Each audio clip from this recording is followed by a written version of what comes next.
In today's video, I'm going to show you how you can change permalink setting on WordPress dashboard. So after watching this video, you are able to do this work perfectly. First, I'm going on WordPress dashboard. So just click on setting and permalink. You can see this is a dashboard, plain day and name, month and name, and numeric post name, custom structure. So keep in mind you can always keep it post name.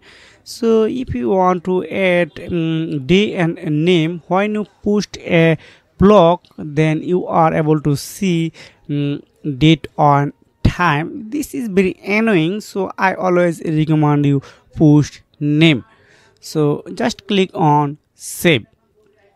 So this is a method how you can change permalink setting on WordPress website. So if you have found this video helpful for you, make sure like and subscribe this channel. See you again, take care, goodbye.